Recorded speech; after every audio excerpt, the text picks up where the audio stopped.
Após a morte de Josué, Israel se encontra em um momento de profunda incerteza. Aquela geração que testemunhou e participou da conquista da Terra Prometida, ela se foi, deixando para trás um vácuo de liderança. É exatamente aqui, nos 3 primeiros capítulos do livro de Juízes, que nós encontramos as raízes de um ciclo verdadeiramente trágico. Um ciclo que vai definir essa era tão sombria da história de Israel, o ciclo da infidelidade. A narrativa começa com uma pergunta que é fundamental, uma busca por direção divina. Veja bem, sem um líder único como foram Moisés ou Josué, o povo agora precisa consultar a Deus diretamente. E a resposta a essa pergunta e a obediência, ou a falta dela, vai estabelecer o tom para absolutamente tudo o que vem a seguir. A nossa jornada por esses capítulos vai seguir uma progressão bem clara, tanto cronológica quanto teológica. Vamos começar com as primeiras batalhas, depois observar a repreensão divina que se segue, entender como surge uma geração desobediente e, por fim, analisar os 2 primeiros juízes como estudos de caso desse novo e trágico ciclo. O primeiro capítulo de Juízes funciona quase como um balanço da conquista. Ele avalia o progresso e também o fracasso de cada tribo em cumprir o mandamento divino de possuir a terra. O que começa como um modelo de obediência, rapidamente se deteriora num padrão de concessões muito perigosas. E aqui, logo de início, um modelo de sucesso é estabelecido. A tribo de Judá recebe uma ordem direta e age com obediência imediata, inclusive convidando a tribo de Simeão para ajudar. O resultado? Uma vitória decisiva. O texto é enfático ao dizer: o Senhor entregou os inimigos nas mãos deles. Essa era a fórmula para a conquista. Mas o modelo de Judá não é seguido. O que vemos a partir daqui é uma falha sistêmica. Tribo após tribo falha em expulsar completamente os habitantes da terra. Ao invés de erradicar a influência pagã como ordenado, eles optam por soluções mais pragmáticas. Ou submetem os povos a trabalho forçado, ou simplesmente passam a coexistir. Essa desobediência parcial, essa obediência pela metade, se torna a semente de todos os problemas futuros. A consequência teológica de todas essas concessões não demora a aparecer. O capítulo 2 marca uma virada de tom no livro. Saímos de um relatório militar para uma confrontação divina. A desobediência coletiva de Israel vai provocar uma resposta direta dos céus. As palavras do anjo do Senhor são cortantes. Ele lembra a Israel da sua própria fidelidade à aliança e confronta diretamente a infidelidade deles.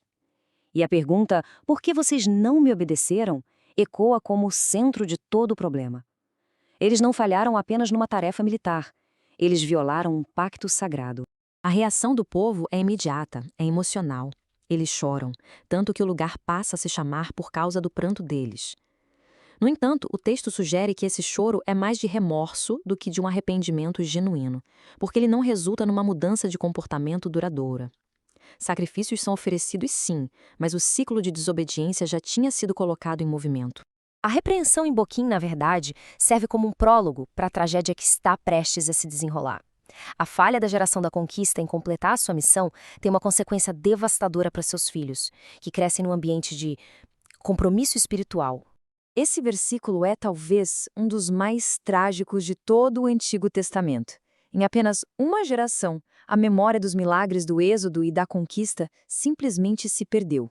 Essa amnésia espiritual deixa a nova geração completamente vulnerável às práticas idólatras dos povos que seus pais não expulsaram.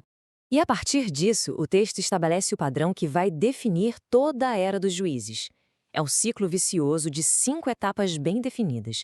Primeiro vem o pecado, depois a opressão como forma de disciplina, o clamor por socorro, a libertação através de um juiz e, finalmente, um período de paz. Mas, tragicamente, a paz leva à complacência, e o ciclo, ele sempre recomeça. Agora, o capítulo 3 nos apresenta a primeira demonstração prática e completa desse ciclo teológico. O caso de Otiniel serve como um paradigma, sabe? Um exemplo claro de como essa dinâmica vai se desenrolar repetidas vezes. E ciclo começa, então, com o pecado. A amnésia espiritual da nova geração se manifesta em idolatria ativa. Eles não apenas se esquecem do Senhor, mas o substituem ativamente pelas divindades cananeias, os Baalins, que eram deuses da tempestade e da fertilidade, e os postes de Acera, símbolos da deusa consorte. A consequência divina é precisa. A ira do Senhor se acende, e ele os entrega a um opressor estrangeiro, Cushan-Risataim. A soberania de Deus é tão grande que ele usa as nações pagãs como instrumento de disciplina para o seu próprio povo. E a opressão, ela dura 8 longos anos. O sofrimento, finalmente, leva o povo ao ponto de inflexão. Eles se lembram do único que pode salvá-los e clamam ao Senhor. É importante notar isso. É o clamor deles, nascido da aflição, que move a mão misericordiosa de Deus para intervir. Em resposta ao clamor, Deus age. Ele levanta Otiniel, o primeiro juiz. E a chave para sua vitória não está na sua habilidade militar, mas sim na capacitação divina.